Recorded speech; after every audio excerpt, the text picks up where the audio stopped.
Father, we thank you for today. We thank you for your son, and we thank you for the blessings that we have, and may we not take it for granted. Father, may we use this platform, this discussion, this fellowship to bring honor and glory to you. May we get out of the way of the message that's in our hearts that, again, may lead more people to live Christ and to live life. For it's in Jesus' name we pray. Amen.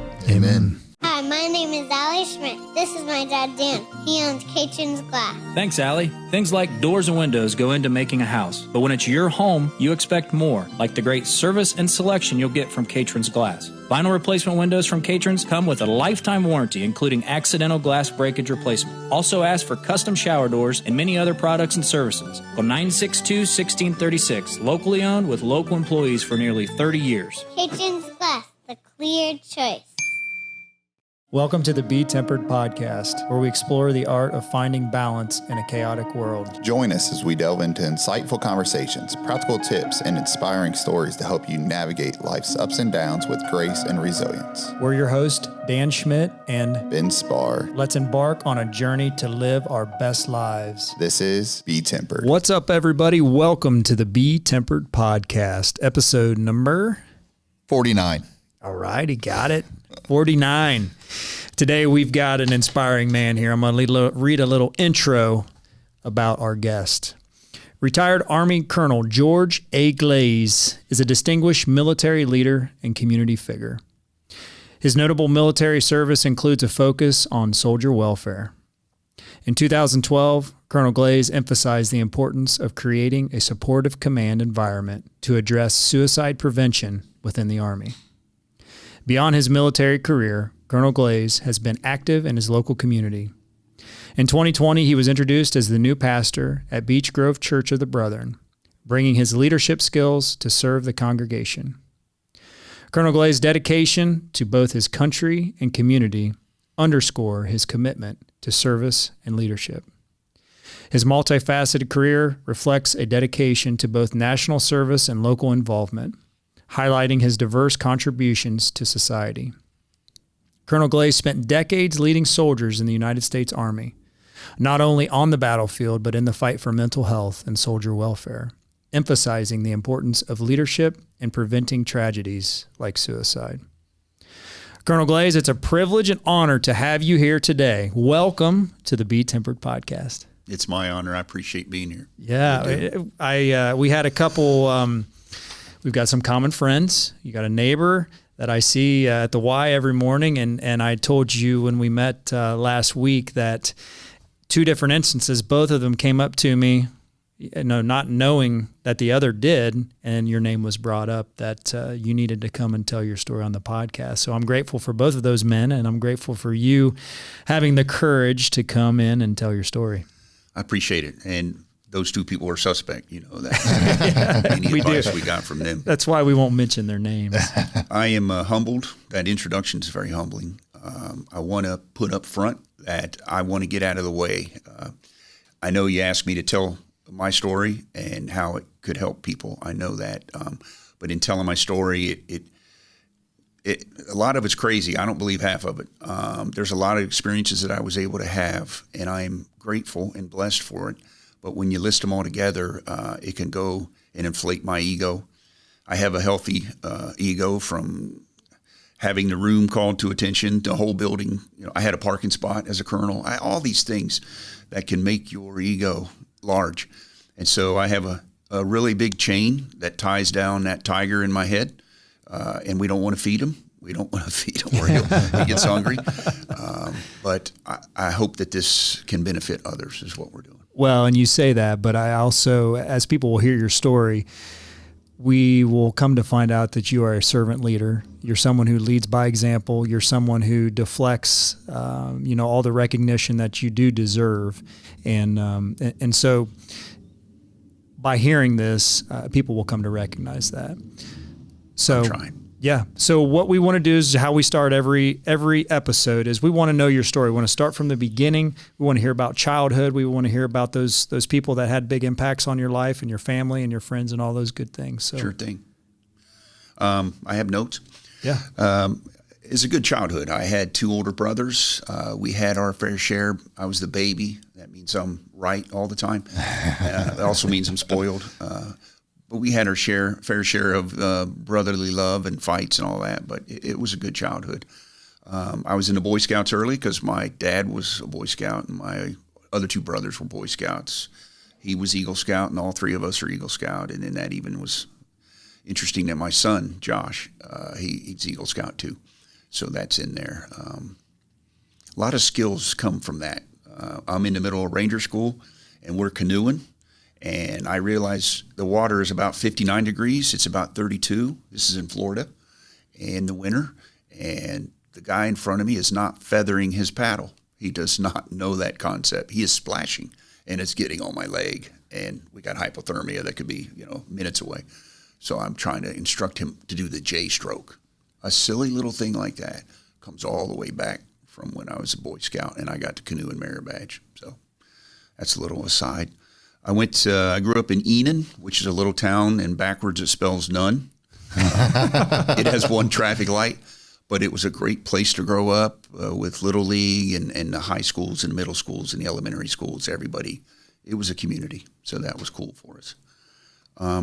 This is going to be interesting with the Boy Scout thing. When I was young, Boy Scout, I looked up the ranks.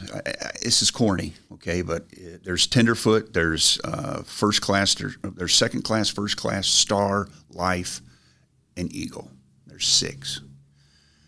Early on, I put together those 6 ranks is the same thing as being a second lieutenant, a first lieutenant, a captain, a major, a lieutenant colonel, and colonel, which is 06. The eagle is on the top. I know that sounds corny. But in my little mind, back then even, that's kind of where I was wanting to go. I didn't know how I'd get there. I didn't know if I could. But that Eagle Scout and then the rank I was able to get meant something. So you knew from an early age that you wanted to be in the military. I initially was Navy because my dad was Navy. I stayed up every year, had to get extra sleep to prepare for it. My mom thought you could bank it, but you remember when Tora and Midway would only come on once a year. There's no DVD, there's no VCR. And so I would stay up with my dad and watch those, and those were the best ones going. So I was Navy until the application came back and had said, the Army said, we'll take you as you are, and the military academy, and then the Naval Academy said, we'll take you with a waiver because of your eyes. And so I went with the folks that like me as I am. So you were ready to go. I was ready to go. So you rolled into the Army. Yes. I went to, so I'm at West Point. I get in there somehow. I'll tell you how. I get a handout flyers. My mom arranged it. I get a handout flyers for a young congressman from Springfield just coming up through the ranks. And it ends up being Mike DeWine. And I think he had something to do with me being able to get into West Point. West Point was amazing, tough. And so here's a funny aside that I was doing fine in high school. I wasn't a 4.0, but I was up there, advanced calculus and stuff like that. I ran 4 years cross country and track. The track was really only to keep me in shape for cross country, the same coach. But I was all that in a bag of chips. I mean, I was running a 59 quarter. I was running a 201 half mile. I was running a 501 mile. I was running a 10:28 2.5 mile. I was all that. And then I go to West Point. And then I go down to try to get out of the hazing that is normally going on with the plebes. I want to go down and be a core squad athlete. I want to be on one of the teams, and then it lets me eat like a human or normal and be socializing a lot more than I am getting when I'm getting hazed in the mess hall with all the other freshmen. Okay. Well, I go down to the track house. I stand in front of that attention to the track coach, civilian. He's, what do you want, Glaze? And I said, well, sir, I'd like to help the track team. And he's, okay, what do you do? Sir, I run a 59 quarter. Okay, what else? A 501 mile. What else? 201 half mile, a 10:28 2.5 mile. And he laughed. He goes, Glaze, I got girls running that in practice right now. You think, go back up the hill. And I just scooted. It was humbling. Oh, yeah. It was amazingly humbling. Yeah. So talk about, so what's next for you while you're in West Point? Now you're back in the mess hall, right? Now you're one of those plebes you talked about. And it is a tough grind. If I got those good grades, the close to 4.0 or 3.9, I mean, I'm hanging in with a 2.65. It's tough. It was tough to physically. I was in it. I was sold out, if you will. There was nothing else going on in the world but me trying to go through those 4 years. I kind of also got a little philosophy. They don't shoot the lead duck and they don't shoot the rear duck. They shoot the duck in the middle usually. And so I'll stay.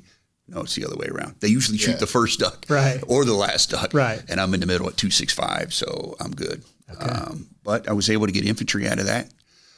Graduated and then was at Ranger School. Okay, so talk about Ranger School. Ranger School is a whole nother start over, see, because, again, I was West Point grad and had the sticker in my car and the ring on my finger. And Ranger School immediately humbles you.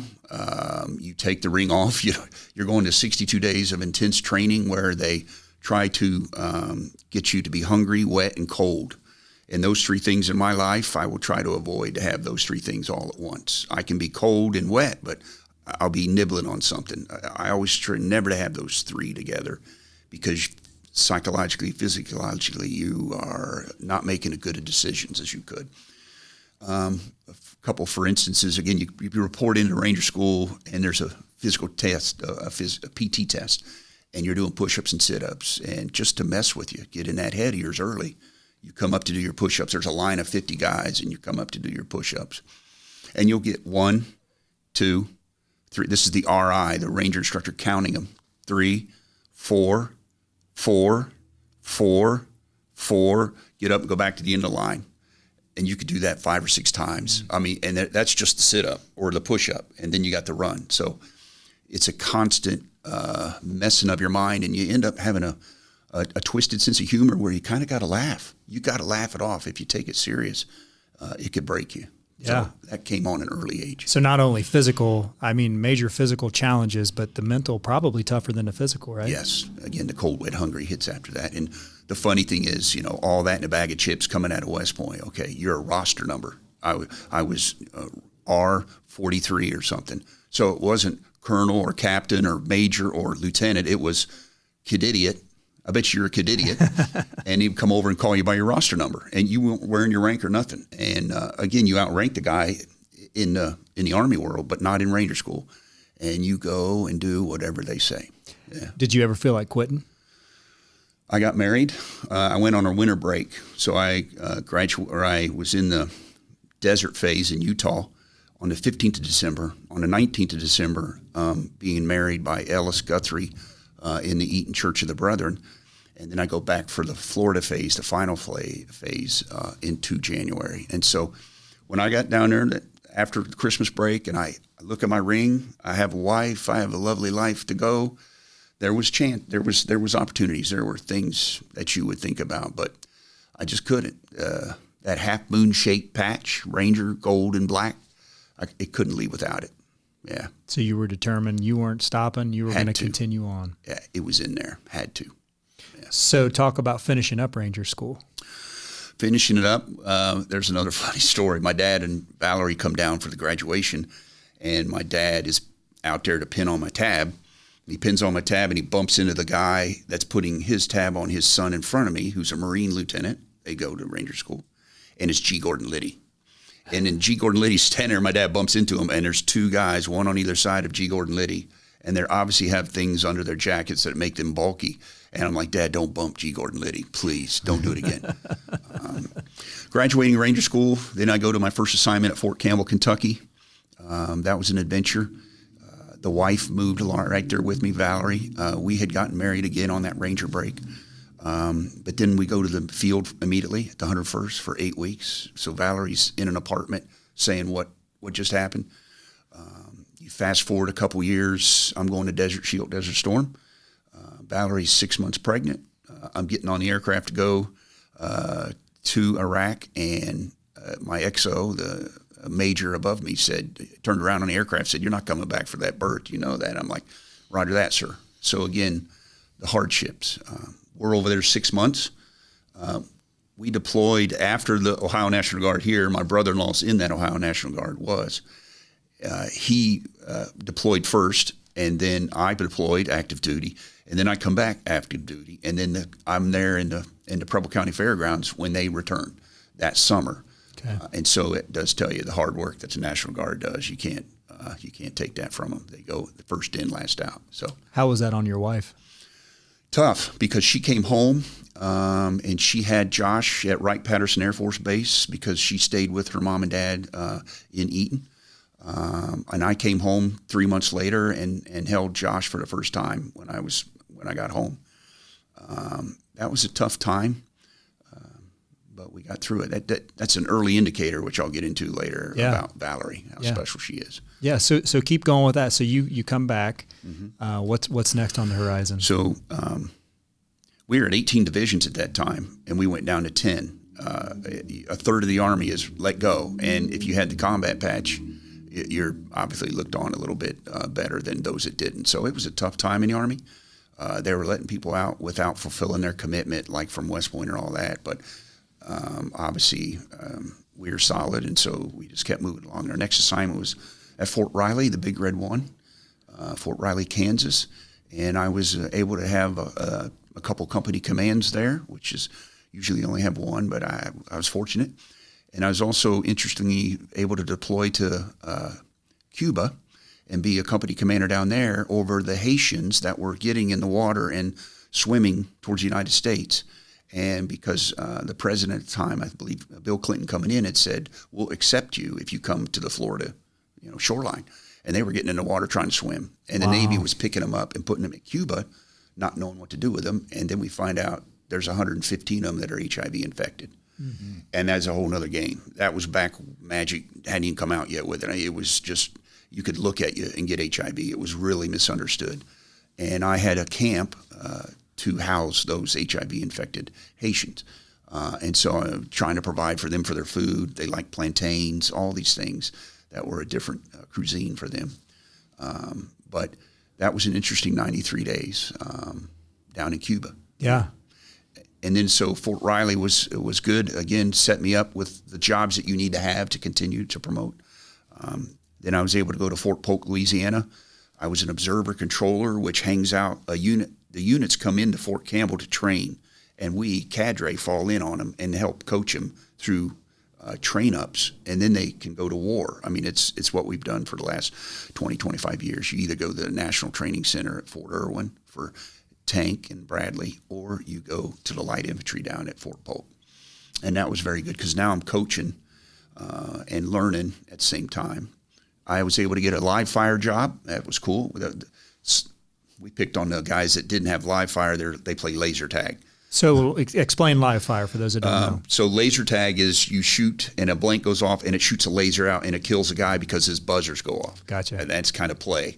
Live fire, though, we actually have the live fire ammo. We have ranges. We set up live fires where the individuals practice during the day and we coach them, and then it goes to nighttime and we hit either the wood line or we have a mount site, a military operations on urban terrain site, a little city. Yeah. It was named Shugart Gordon for the two warrant officers that were in the Black Hawk Down rescue. So Shugart Gordon was the village. And that was a great job to have, to oversee that, the complexities of the urban environment and military operations. Oh, yeah. And that would stead me in future military operations we'll talk about. So. Yeah, yeah. Well, that's good. So then what's next from there? I go to Leavenworth, Fort Leavenworth, not the prison. I go for the school. That's good. There's the Command and General Staff College where you learn how to be a major. And then I was able to, again, selected for a pretty cool school called SAMS, School for Advanced Military Studies. The nickname is Jedi Warrior. They pull about 52 kids out a year and let them go to this intensive training on not what to think, but how to think. And it was really cool. And then when you graduate, you go to a division, and two of you usually go, and you're the planner behind the two-star general at the commanding general level. And that was cool. I'm always planning and templating and trying to control chaos is what you do in combat. And so that gave me a whole nother skill set in doing that. It was pretty cool. And oh, by the way, I got a couple masters out of that. So yeah, so you just continue to re-educate yourself. You're moving up the ranks. Yeah. And then what's next? This is blessed. I mean, this is a blessing. Oh, for sure. Of this is a blessing. But you saw this as a young kid. Okay, but not this detail. But yeah, as it came out. But you're right. Yeah. So then we're from Leavenworth, Snow, Kansas, and we go to Hawaii. And the funny story there is we have snowboards for the kids from Leavenworth. we get to Hawaii and they're unloading our household goods, and the Hawaiians there go, "Hey, bruh, what's this?" And they hold up the snowboard, and they're like, "Yeah, that's a snowboard." And they're like, "You're not going to need that here." So within a couple of years, we get boogie boards, which are in the surf, and then we next assignment go to Germany. And when we get to Germany, the Germans are holding up these boogie boards, and they're going, "Was ist das?" And they're like, "What is that?" And I'm like, "Yeah, that's for the surf." And they're like, "You're not going to need that." Snow shovels and all that were gone too. It's kind of funny. But Hawaii was amazing. 4 years, blessed again to get there. The kids loved it, family loved it, made great friends. But then I deployed for 14 months to Iraq in 04 to 05. 14 months. So 14 months out of the 48 months of Hawaii, I'm downrange, and by the time I get back, ready to get my Hawaii back on, she's already packed the household goods, Valerie has, and is sending them to Germany because that's the orders that came down. So I get a couple months on the beach, maybe. Don't even get a sunburn, right? A chance to get a sunburn. But over in Iraq, really got to know the Kurds. The Kurds are in the northeast of Iraq, Kurdistan. They really don't consider themselves part of Iraq. They're between Iran and Iraq, and the Kurds are just great people. They want to be like us. They have an economy like us. They're just great folks. And that was our entry point when we started the Iraq War, is they went through Kurdistan, and the Kurds made the way for us to be able to get in there. So I was able to work with them, but obviously the Arabs in the area were not content with us working with them. So I was able to be an operations officer there. Had a great mentor, Colonel Milo Miles. Just I'm going to mention a couple guys specifically because they're the mentors that you remember. And I could even go into a little bit of the lessons learned or vignette for sure. I determined early on, watching this guy for sure, but others, there's a couple different leadership styles in the Army. There's compliance, and then there is inspirational. And in the compliance mode, you are going to do that, and I'm going to stand here and watch you do it, and I'm going to use language, I'm going to use energy, anger, to make you do that. I will get you to do that. And the crazy thing is, I'm not blaming the Army for any PTSD or anything like that, but that's the fuel that gets it to move, and I get recognized for that, and then I get promoted. So anger is a fuel that is they won't brief it, they won't put it in a field manual, but that gets results, and I will get that by using anger. But the compliance is the leader that has to stand over you to get it done. Inspirational, which is what you try to be. You try to be able to give an intent or the vision, and then once they've been around you for a while, first 6 months you can't do this in battalion command, but after a year, and certainly a half a year in combat, they start to see, I think that's what he wants. I know what he wants, actually. And they start moving out under that. And then it may not be exactly what you wanted, but you don't dare take away that initiative that they just showed. You encourage it, you resource it, and maybe give them a little bit a corrected vision, but again, not critical. You want to encourage it when they use their initiative.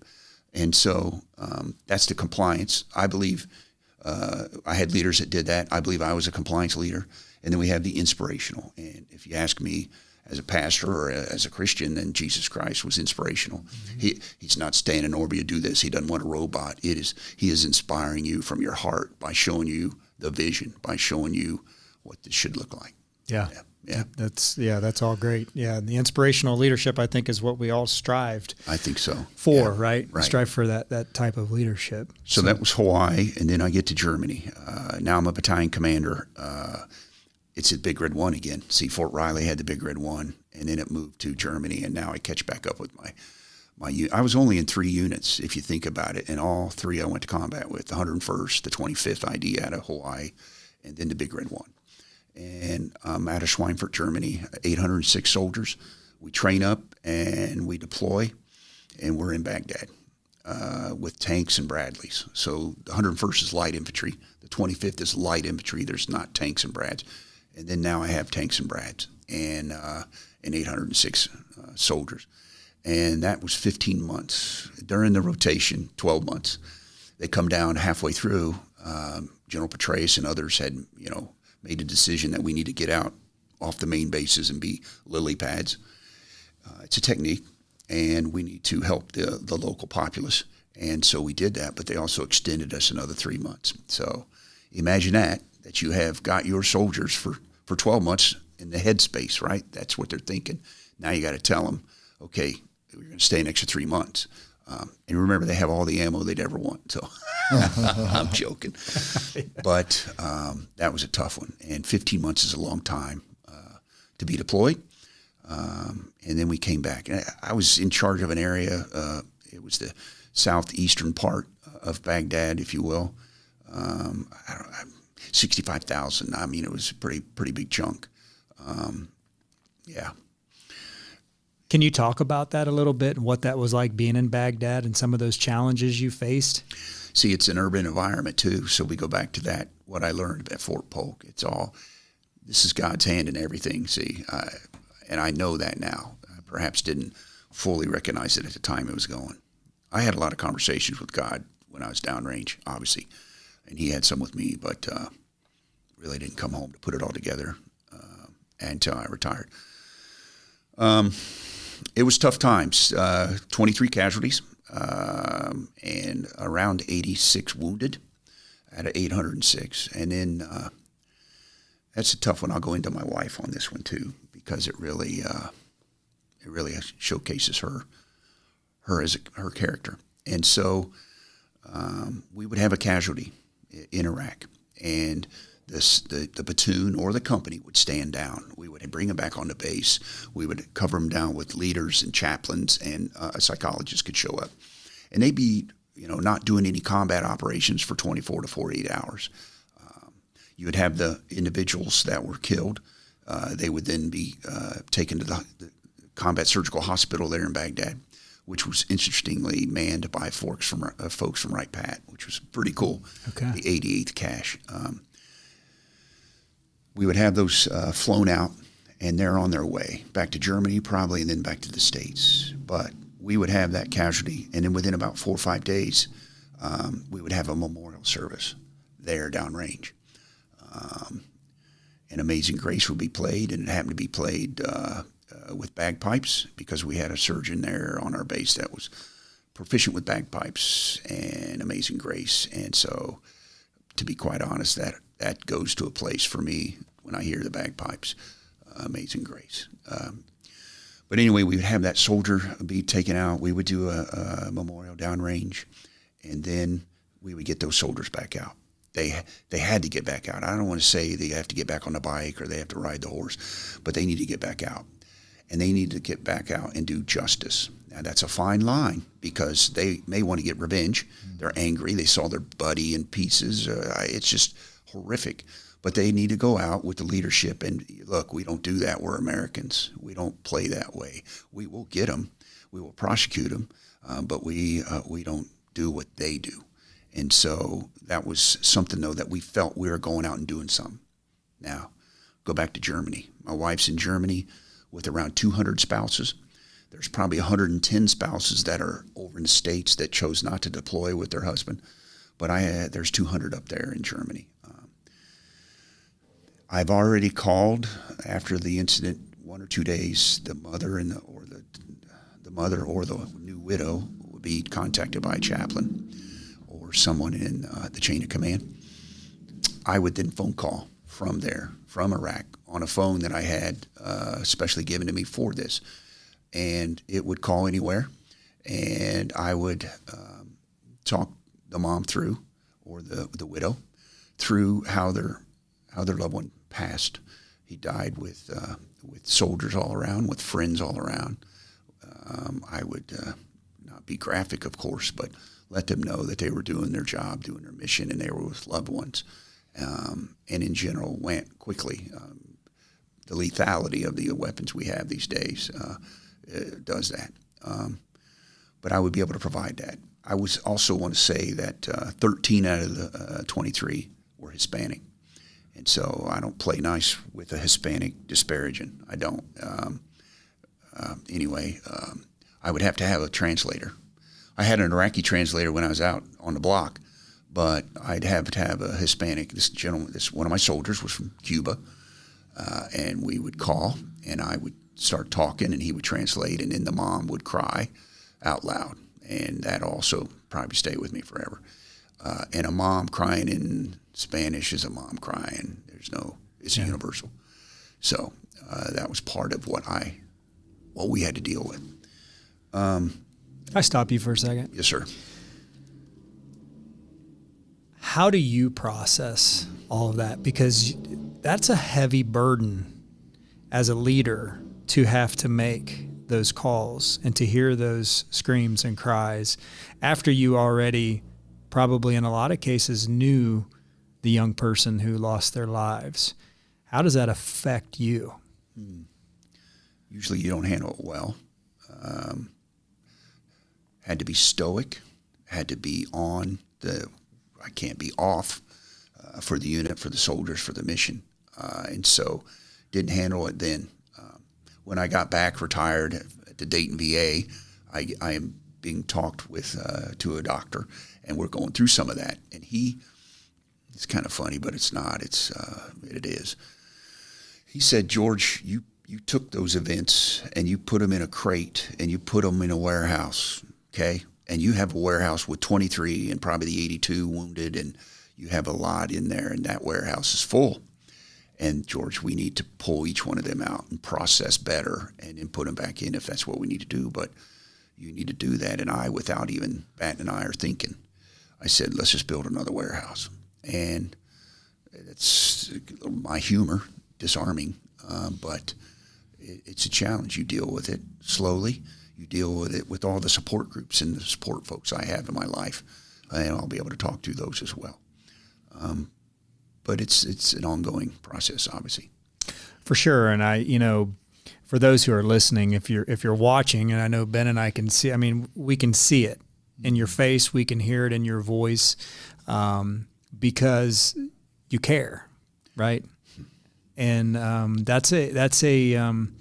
it almost makes me emotional just hearing you talk about this, because I try to put myself in other people's position, and as a leader, as a business owner, just having difficult conversations is one thing, but when you got to call someone and tell them, hey, Johnny's no longer here, but he served his country well. But you see, I went through the train-ups, or I could have even had him in front of me holding court, do an Article 15 and take money from him. I could have put a ward on him or gave him a coin that week, or you know him, you have to.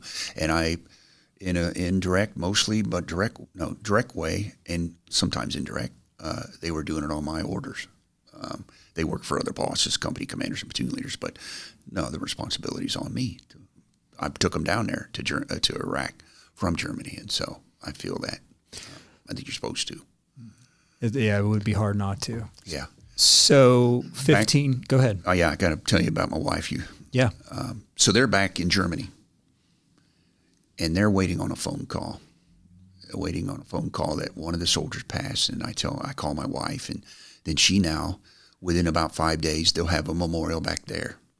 And she now will be with that widow, and she will be sitting behind that widow at the chapel with two kids, one on either side maybe, crying their eyes out. And there's boots and the dog tags and the rifle up front, and they're doing a memorial by the great folks we had in our rear detachment back there in Germany. But she is helping that new widow through that their life is gone. It's just uprooted. The kids are out of school.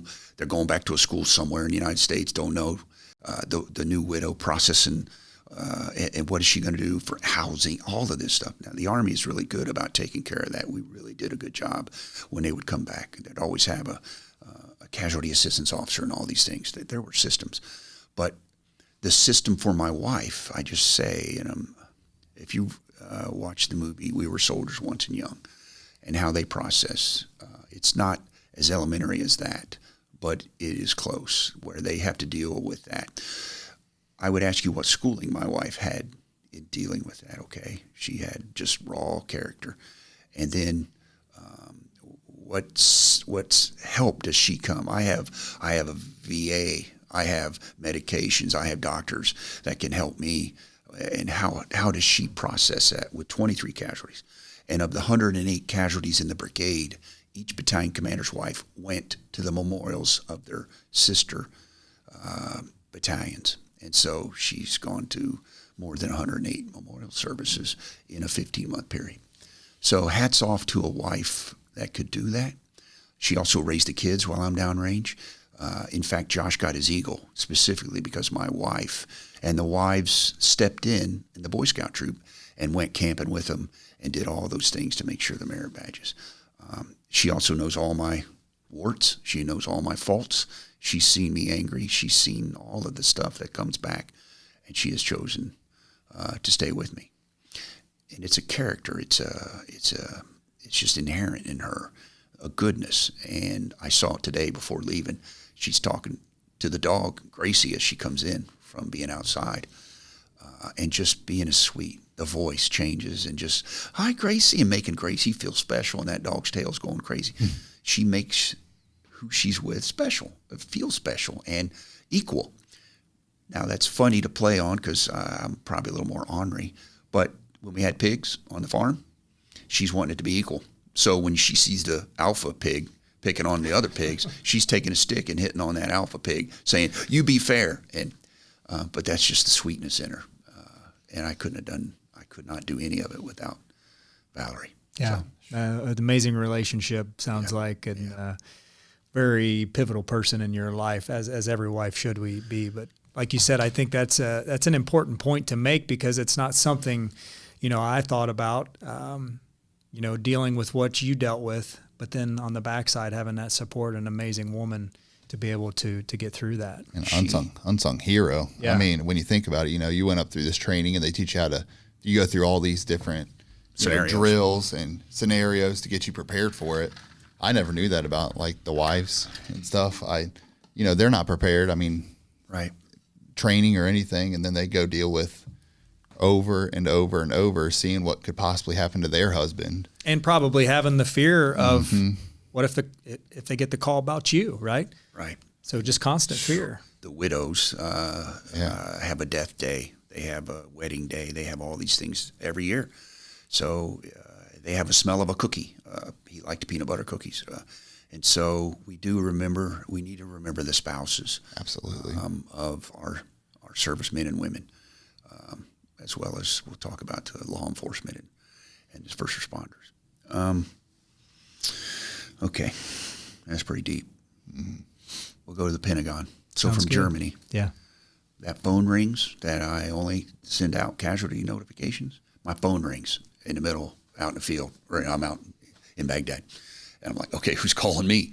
And it's the XO, a colonel, to the vice chief of staff. I didn't get any permissions for names on those folks, so. Nobody listens to this. It's okay. Phone rings for the vice chief of staff, says, hey, Colonel Glaze. I said, yes, sir. Would you consider being a legislative assistant for the vice chief of staff of the Army? I'm like, okay, I don't know what that is. In combat right now with living a dream. But yes, sir, I certainly obviously wouldn't refuse it, but I need to get back to you. And in 2 weeks, my boss there in Baghdad called me, who do you know in the Pentagon? And I'm like, I don't know anybody in the Pentagon. And I'm getting assigned to be the vice chief of staff's legislative assistant without political science as a degree or any of that. I'm a mechanical engineer. But I was chosen, I believe, probably for combat experience, Ranger Tab, life experience, fresh, and he was a tanker, so he's also a combat vet several times over. But I think he wanted that. He wanted the raw honesty. When we're downrange, I'm looking at you and I tell you something, it's true. And he surrounded himself with folks like that, that would tell him the unvarnished truth. Now, I would tell you that we went to a private dinner around Christmas time at that gentleman's house, and his wife said some very important stuff. That, do you know, I thank you for giving your boss the unvarnished truth, because two doors down right now is Stan McChrystal packing out his house because he had folks that didn't tell him the unvarnished truth. You are invaluable. You need to continue to tell the general the truth. And we did that as best we can. And that would get us in trouble sometimes with other generals, but they weren't 4 stars. They were 3 or 2 or 1, but they still got a big bite. And you would tell them things that he needed to hear, not what he wanted to hear. Well, that's what I was going to say. Yeah. You know, sounds like a very impressive leader. He was. Because he had probably seen plenty of politics. Yes. People, you know, just telling him what he wanted to hear. And he recognized, for this to be done right, I need real people that can tell me real things. He was another inspirational. He's one of the 3 that I count as inspirational, and all he had to do was give me a look. He didn't have to yell, although he was Italian, so he could. But he just had to give me a look of disappointment, and I'd be crushed. And I would move everything. I'd move hell and high water not to have that happen again and get ahead of him. And that was our job. So, yeah, it was great. I learned a lot. As he was retiring, he said, George, I want you to go over and be in charge of the suicide prevention office for the Army. And I'm like, I looked right at him. I go, no. And he's the vice, so he's in charge of all the colonels in the Army. He tells them all where to go. He's telling me there, right? And I was funny by saying no. And he smiled a little, and I said, Roger that, sir. He let me get away with it. But that's the kind of guy he was. Yeah. He was just a great guy. And I went over there with his mantra of making sure people know the truth. He had a special knack. He wanted to know everything about traumatic brain injury and suicide. And so he wanted himself, his representative over there, to make sure, because it was over in the G1, the personnel side of the Army, and they may not have his flavor. And so he was retiring, and he put me over there as a stay behind to make sure, the rear guard, if you will, that his vision could be still implemented. And I tried to do that. In doing so, I was briefing the 9 to 17 suicides a day that we were having out of active duty, to the Sec Army, to the chief, and to the vice, and to the sergeant major of the Army. It was a lot for a couple of years. And we could probably, we'll get in, well, yeah, we'll jump to that page. I hope we get to come back. But in that, I am seeing the damage, and the damage of suicide and PTSD and TBI, traumatic brain injury, they all lead to a negative result, a permanent solution for a temporary problem, if you will. I'm out at dinner, and this is HIPAA protected, but I'm telling everybody. But I go out to dinner with my family, and we're in downtown D.C., and a bus is in the way, metro bus, parked right there in the middle of the road, and ain't nobody able to go around. And I'm the third car back, and I sit there for 5 minutes honking. I'm not honking. I'm not from New Jersey, but obviously I'm getting elevated, and I get out of the car, and I go walking by the second car and the first car, and they're looking at me. And I go up to the bus driver, and I let him have it. I am barking like I'm in Baghdad right there. I'm a battalion commander. There's a problem, and I'm going to fix it. And thank goodness that gentleman was not armed, or that he did not. He returned in kind, but he did not elevate, which is thankful for everybody involved. We went back and forth to a bus supervisor was there, and they ended up moving the bus. But I had presented my way in a way unlike my kids and my wife. So I'm walking back, and the first car is giving me the look. Second car is giving me the look. And I get back in the car, and the worst thing and the most catastrophic, if you will, the one that got me to go get help, was my wife's look. And then I look back, and my 2 kids are just looking at me like, what? And so I went that next week down to Fort Belvoir, and I see a doc, see a couple docs. And was that the first time anything like that had happened? No, there was, I'm sure, a lot of subtleties, a lot of, probably not as out in the open like that, but I'm sure the wife and friends and coworkers had seen parts of that, but that's where it came out. I go down and I see a doc, and again, I'm not picking on a system, I'm just explaining my experiences, but I see a doc who, civilian, and not like me, and so throw prescriptions at me, I would say, but they're doing their best. They're seeing so many, right? right? And they're trying it, but it is meds here, meds there, and I'm loaded up with meds, and then continue on working for the Vice. Of course, it's all good. I don't let them know because of the stigma and all that. I'm still playing that game probably, but I then within a couple weeks I'm seeing a psychologist at Fort Belvoir, and he's a Navy guy, but anyway, a little better than a psychiatrist. I'm seeing him, and I'm there for like a month, every month, and I'm coming down, and he says something that was funny to me. And again, you always got to have humor in this, or you could go crazy. But he said to me, you're doing a lot for us. You're doing a lot for the service. And I'm like, okay, what are you doing here? Where's this coming from? Well, you're coming in here with all your scare badges, your uniform, and you're sitting right out front. You sign in, you sit right out front, and you come in for your appointment. I'm like, okay, I don't get it. Have you ever noticed that there's no one else sitting there with you? I'm like, well, no. I just thought I was here. No. When you go out there next time, look down at the 2 doors down, the foot doctor.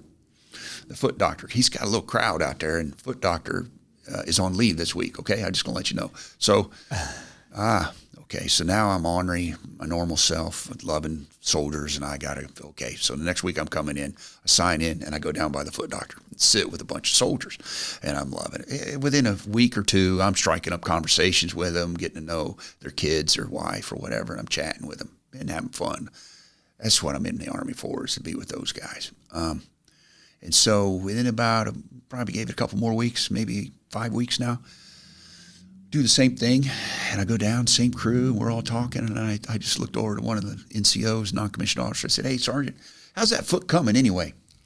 I looked right at him and his foot. And he's like, wow. It's just like I did something in church. You got to be Called kidding him me. out. Did you just do that? Yeah, really? No, we've been coming a while. How's your foot coming? And he was like, wow, sir, I was like, yeah, I know. So what are we doing down here, man? What are we doing? Right? We're getting help. So I'm going back down there, y'all. Be silly down here if you want. And we moved down there. And that's just a small thing, but it shows the stigma. It shows I don't want to get help, and I can continue to perform without getting help. Trying to compartmentalize all those thoughts and feelings and everything, and not show your emotion. Well, right? You're a man, and you don't need that help and all that. Now, here's a funnier story, and I'll try to keep names out of it before they get me in trouble. I come to work, and the boss, so we'll just leave it at that, right? The boss is yelling to get this quarterback, Monday morning, get this quarterback on the phone. His XO's like, what? Okay, sir. You don't say no, right?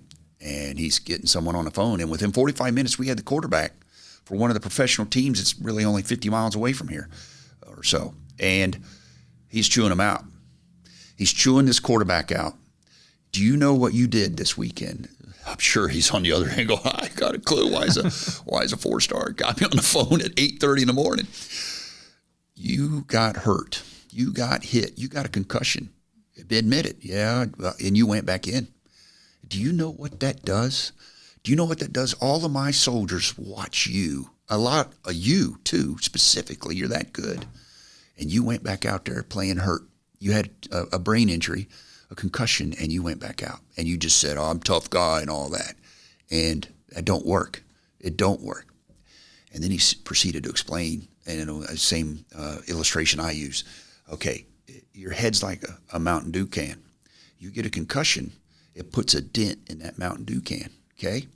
You need to go somewhere, someplace, and not take any more stimuli in.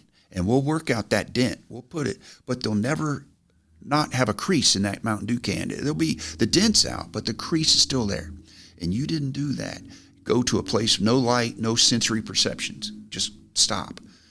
And if you get hit again, when you have a dent, it will be a dent on a dent, and you can't get a dent out of a dent. It is not repairable, or it won't be the same. So you need to not do that. And I'm pretty sure that quarterback changed his viewpoint. Got the point. And it was pretty cool to hear that and have it explained that way. But that's how passionate that boss was. And I think I still carry some of that with me. Oh, you do. It's obvious. Yeah. It's obvious.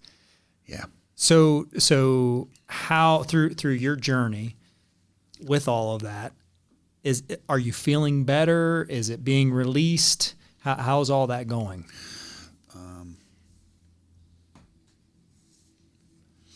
So we'll jump back to retirement. Sure. Because that's going to get to that. Yeah. Right? I have a hobby farm. I got out in 13. I got 20 acres hobby farm.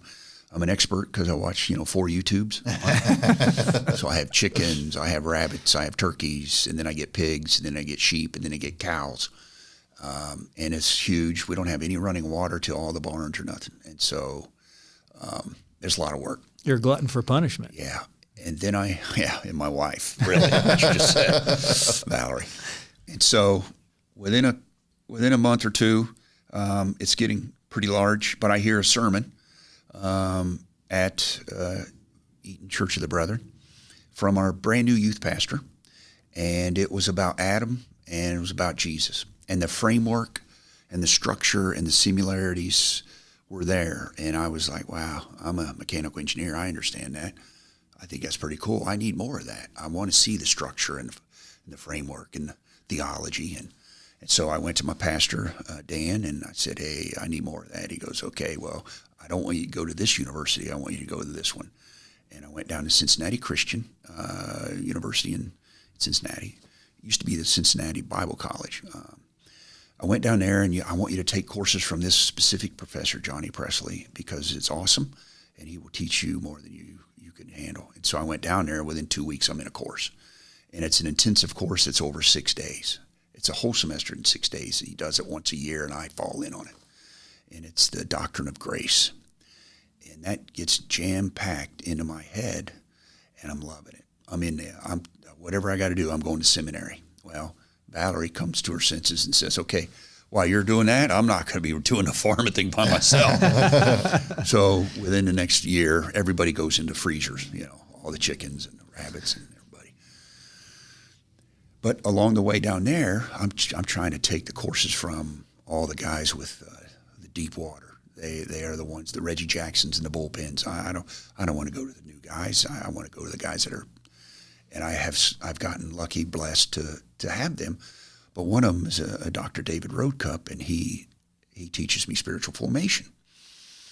And all of a sudden, that framework of theology that you can control, because it's framework, engineer, I can control it. But you talk spiritual formation, you talk about your heart and a relationship with Christ. Now it's another game. It's not even a game. It's another way of life. It's not controllable. It's soft and, yeah.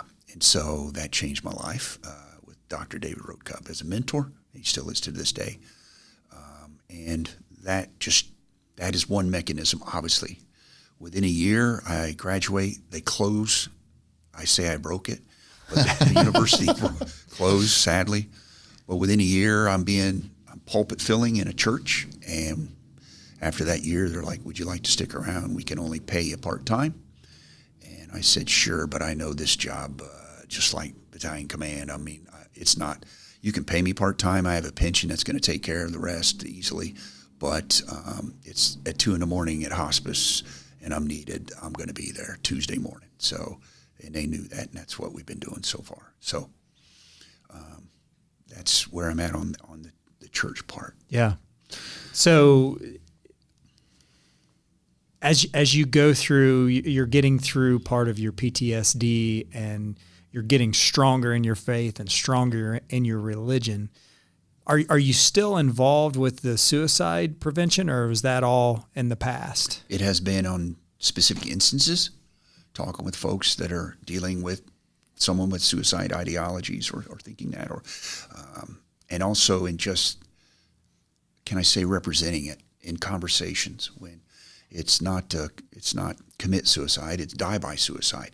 You don't commit heart attack, you die by a heart attack. And so getting that kind of mindset out there gets it away from a mysterious and they're messed up.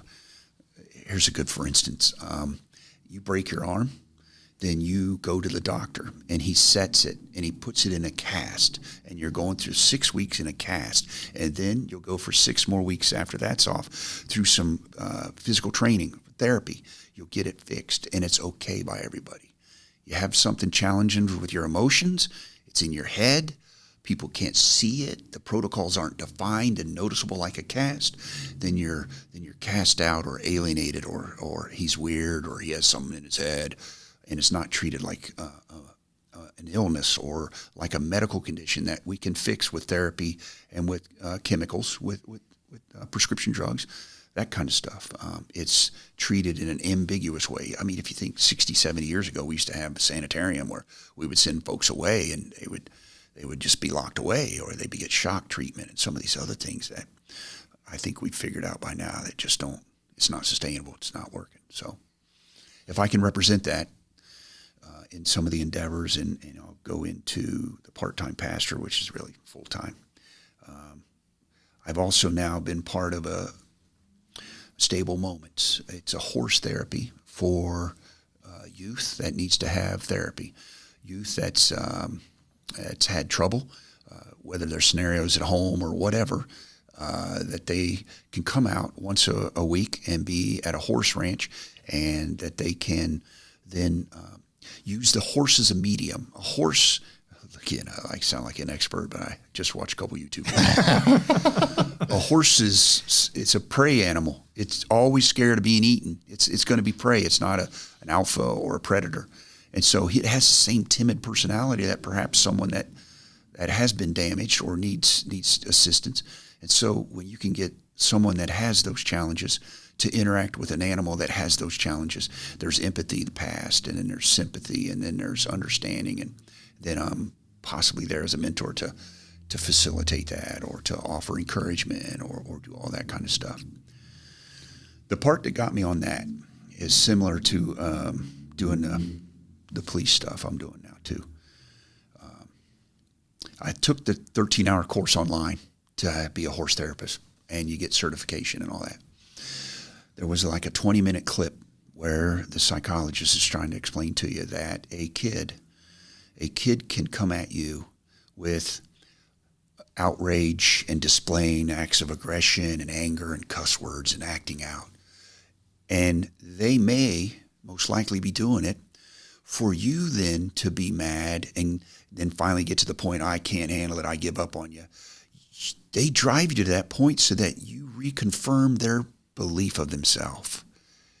And I heard that, and I rewound it, I played it again, that are you saying a kid may act out just so that you confirm the identity he already thinks he has, that he's worthless and I can't get help, I'm worthless.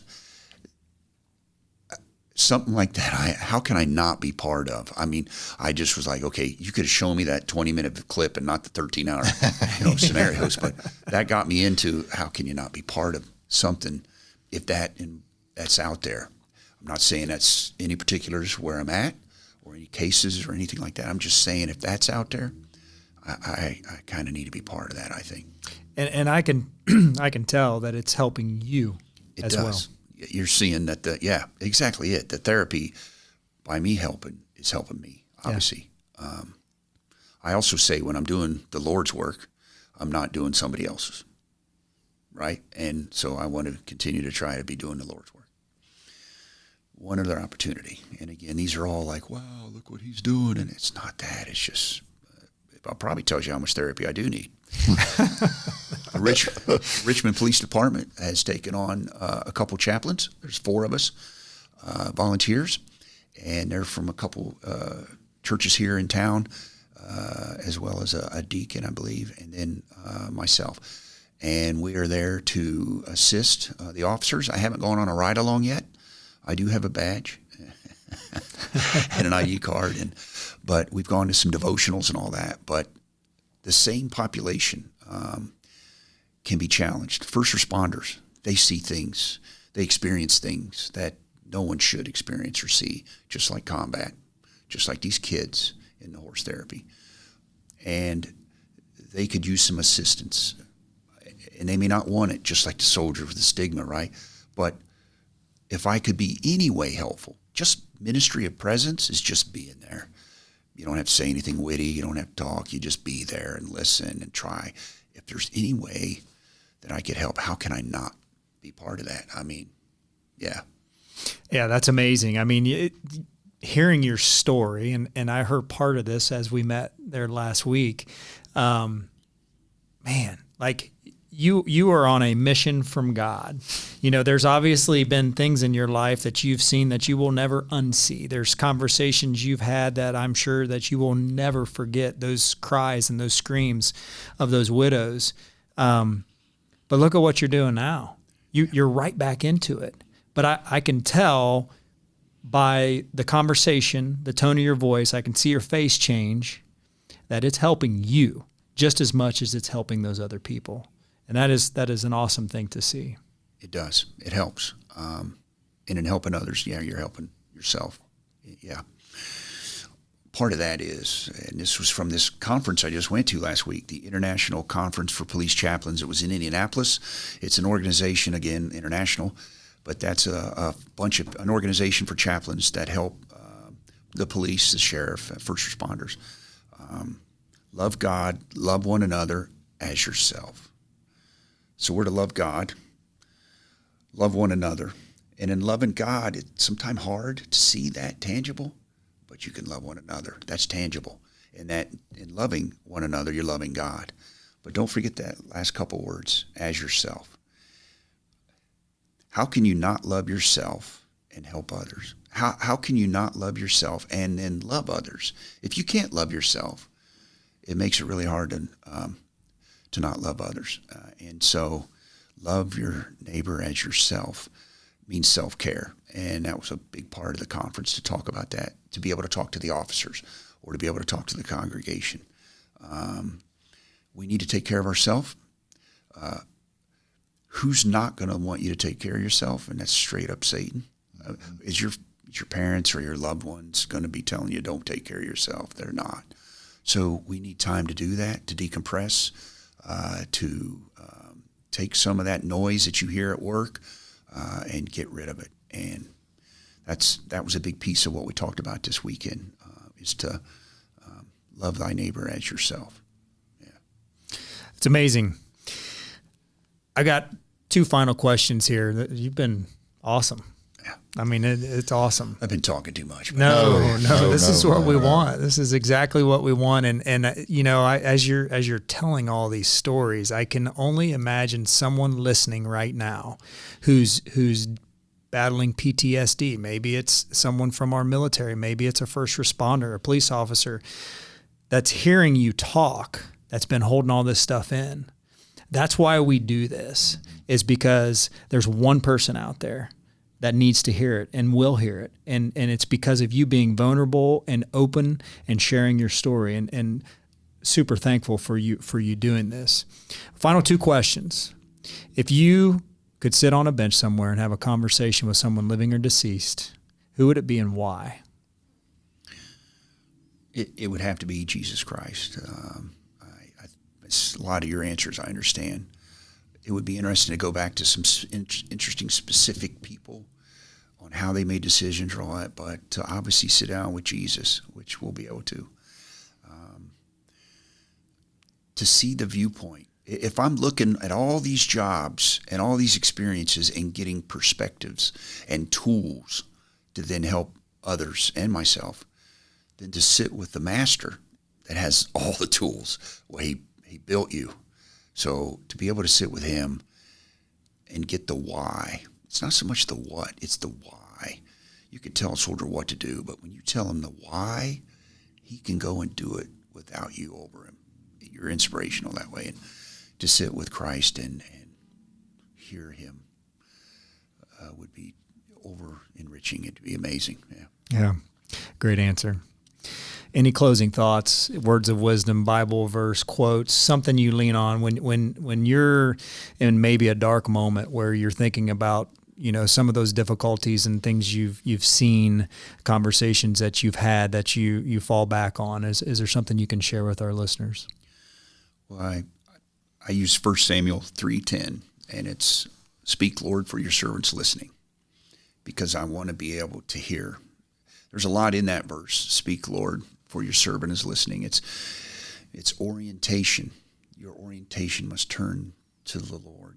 Your attitude must be willing to take advice in. It's humility. It's obedience.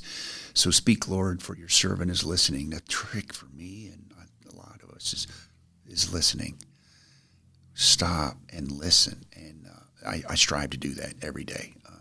Pick up your cross daily. It might be every 5 minutes for me to do that, but I try to do that. One little cute one, and this is be for the anger management piece, which again, I'll tell you, when I went to the VA, I go see a nice lady. She's the door catcher. She's you got to go through her to get to a doc. And I said, no offense, but I need a rooster. And she's like, what? I said, yeah, I kind of need to see a rooster. And then she thought, and I go, oh, I kind of know what you mean. Okay. So then, of course, I get assigned to the anger management specialist of PTSD. And he is a rooster. He has Hulk all around the room, and he's had challenges like that. Great relationship. I worked with him for over a year. He did transfer out. One little technique, which is kind of silly, but not. The mint that you get at an Italian restaurant, it has medicinal purposes. The mint actually does calm your stomach from all the acids in the Italian food, the spicy. And so it does have a chemical process. But he gave me a mint. He took one too. He said, put that in your mouth. Don't chew it. Suck on it. And it took me 1 minute and 32 seconds to suck it down. No chewing on it, no biting, just suck it down. And he goes, okay, while you're doing that, imagine that you've just been cut off on a Walmart parking lot, took your spot. You pop that mint in your mouth. You are not allowed to make a gesture. You're not allowed to make a reaction. You're not allowed to say anything. You sit and think until that mint is gone, and that will give you separation. That will give you a minute 32, if you will.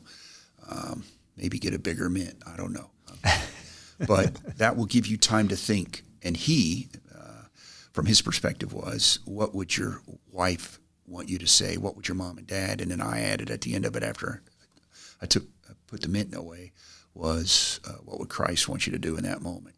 You're representing him here or not. You can choose how your response is. You can't choose sometimes the situation you're in, but you can choose your response, and that will show a lot what's coming out of your heart. Yeah, you are you're an amazing man, and I thank you for sharing your story. It's obvious it's rooted in service and sacrifice and the deep sense of purpose. You've worn the uniform with honor, you've led with conviction, and now you continue to serve your community with grace and humility. And it is an awesome thing to see. Thank you for your service. Thank you for your leadership. Thank you for doing all that you did, even though that was your job. Beyond that, it was so important because I'm sure those conversations you had, you were trained to have those difficult conversations with those family members, but you held a lot of that in, right? And you still do to this day. I know that you do. I can see it and I can feel it. But by talking, by helping others, by having those conversations, that's therapy for you, right? And it's therapy for others. And I hope anyone out there listening that hears your story recognizes that there's someone I need to go speak with. There's someone that needs to hear my story. And so super appreciative of you and your service and coming up here today. Well, thank you, and speak, Lord, for your servant is listening. That's great. Ben, you got anything to add? Yeah, you were going to read out of your book. Was there something that you wanted to read out of there? Out of the conference, a couple books. The Body Keeps the Score, amazing, the trauma that we accumulate. And then this is one more, Bulletproof Spirit.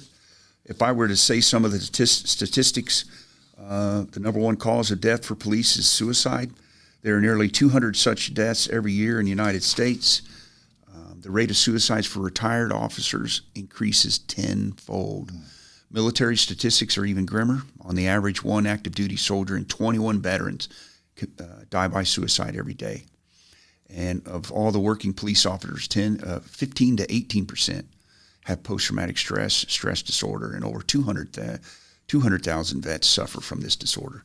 The statistics in here, but this is just one tool, a handbook that could help everybody, but specifically this is geared towards the officers that are serving in this town, in the sheriff's office, and all the other first responders.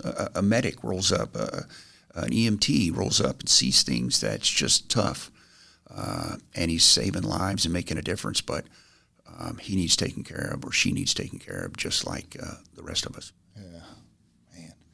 And what was that? And you said at the conference, what was said about the suicide? It was said to love others, right? Or love others, or Christ, right? Love God, love one another, and love yourself. So all those come and play with what this book is trying to do. It's taking care of each other, but it's also taking care of yourself, and all of that points towards honoring God. So, yeah. I just think that's powerful. It is very, very powerful. If someone wants to find you, to get a hold of you, I don't expect you to give out your cell phone number here. How can they maybe come in to a service to see you, or do you have social media or anything where someone can find you to have a conversation? I don't. I have email, but you can go through the church. Sure. Church website has my email as so well. Which is what? Beach Grove Church of the Brethren out of Hollinsburg, Ohio.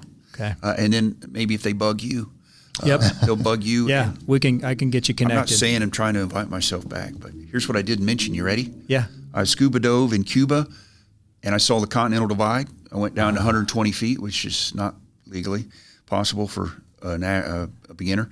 I had also goat eyeballs in Iraq, and I also... You had them, meaning you ate them? I ate them. And then I have had to remove unborn piglets from their dying mom. These are experiences that maybe I need to share. On episode 2? If someone bugs you enough and they want to hear how did he eat goat we'll eyeballs. Get bugged. It'll be me. Yeah. I'll bug you enough. We'll get you back to tell more of those stories. You're an inspiration to many, and I hope, here's what I hope. I hope whoever's out there listening and hears this shows up at your church.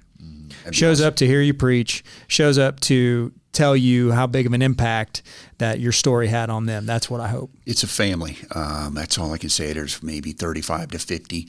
It's a family. After the third year, I've been doing it maybe 5 on 6 now. I'm no longer apprehensive.